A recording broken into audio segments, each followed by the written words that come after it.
20 grammes, qu'est-ce que ça représente? Ça représente la nourriture pour un jour. 20 grammes, c'est 2 fois le contenu de cette barquette. Ils n'ont jamais connu la guerre ou la faim. Pour eux, l'Holocauste, c'était jusqu'à maintenant une leçon d'histoire. Aujourd'hui, ils découvrent les traces qui subsistent de l'horreur perpétrée par l'Allemagne nazie.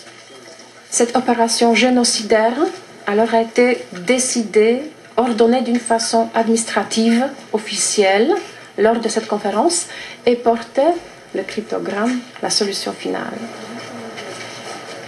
Réfléchissez quand même qu'on ait pu penser mettre à mort autant de personnes en prenant une tasse de café et des gâteaux maison.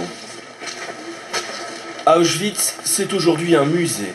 Un musée qui détaille comment les nazis ont organisé le génocide.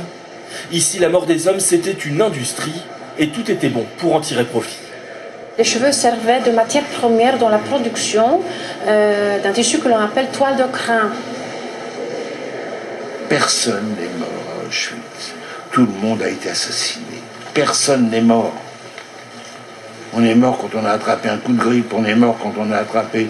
On s'est brûlé... Je sais pas moi, mais à Auschwitz, on mourrait pas. Birkenau, à 3 km d'Auschwitz, c'est ici que l'extermination des Juifs était organisée avec une précision machiavélique. Des hommes, arrivés par des wagons à bestiaux, étaient débarqués sur les quais. Souvent la moitié passait directement par les chambres à gaz et les fours crématoires, aujourd'hui en ruine. Ceux qui échappaient à la mort étaient entassés dans les baraquements. Il paraît qu'il pouvait y avoir 600 prisonniers dans cet espace, et probablement plus. Ça fait un choc quand même. Quand on voit que autant d'hommes, autant de femmes, c'est considéré comme rien.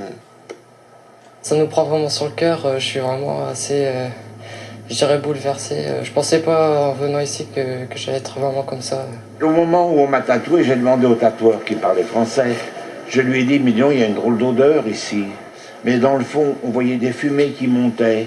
Et le gars m'a répondu en allemand, ce sont les commandos du ciel.